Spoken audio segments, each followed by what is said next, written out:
വിവാഹം കഴിഞ്ഞിട്ട് ഒരുപാട് കാലമായി, ഇതുവരെ മക്കൾ ഉണ്ടായിട്ടില്ല.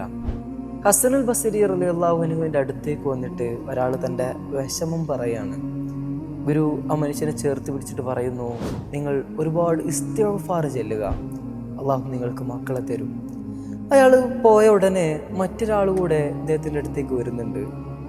ഗുരു, ഞാൻ കടത്തിൽ മുങ്ങി തപ്പുകയാണ്, എങ്ങനെ ഇതിൽ നിന്ന് കരകയറണമെന്നറിയില്ല, ഞാൻ എന്താണ് ചെയ്യേണ്ടത്? ഹസൻ ബസരി റളിയല്ലാഹു അൻഹു വീണ്ടും ആ മറുപടി തന്നെ ആവർത്തിക്കുകയാണ്. നിങ്ങൾ ഒരുപാട് ഇസ്തിഗ്ഫാർ ചെല്ലുക, അള്ളാഹു നിങ്ങളുടെ കടം മുഴുവനും വീട്ടിത്തരും. ഗ്രാമത്തിൽ മാസങ്ങളായിട്ട് മഴയില്ല, വിളകളെല്ലാം നശിച്ചു പോവുകയാണ്, ജനങ്ങൾ മുഴുവനും ബുദ്ധിമുട്ടിലാണ്.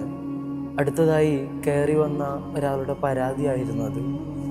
ഹസൻ ബസരി റളിയല്ലാഹു അൻഹു അതേ മറുപടി തന്നെയാണ് ഇദ്ദേഹത്തോടും ആവർത്തിക്കുന്നത്. നിങ്ങൾ ഇസ്തിഗ്ഫാർ അധികരിപ്പിക്കൂ, അള്ളാഹു നിങ്ങൾക്ക് മഴ തരും. നമ്മൾ ജീവിതത്തിൽ ചെയ്തു പോയ പാപങ്ങൾക്ക് മുഴുവനും പൊറുക്കലിനെ തേടുക എന്നുള്ളതാണ് നമ്മുടെ ജീവിത വിജയത്തിന് തന്നെ കാരണമാകുന്ന വലിയ മരുന്നായിട്ട് മഹാന്മാർ നമ്മെ പഠിപ്പിക്കുന്നത്. കാരണം അള്ളാഹു അവൻ്റെ ഖുർആനിലൂടെ പറയുന്നുണ്ട്, നിങ്ങൾ നിങ്ങളുടെ രക്ഷിതാവിനോട് പാപമോചനം തേടുവിൻ, അവൻ തീർച്ചയായും നിങ്ങളുടെ പാപങ്ങൾ പുറത്തു തരും. അവൻ നിങ്ങൾക്ക് ആകാശത്ത് നിന്നും മഴ വർഷിപ്പിച്ചു തരും, സ്വത്തുക്കളും സന്താനങ്ങളും തന്ന് നിങ്ങളെ സന്തോഷിപ്പിക്കും, നിങ്ങൾക്ക് തോട്ടങ്ങൾ ഉണ്ടാക്കി തരും, നദികൾ ഒഴുക്കിത്തരും.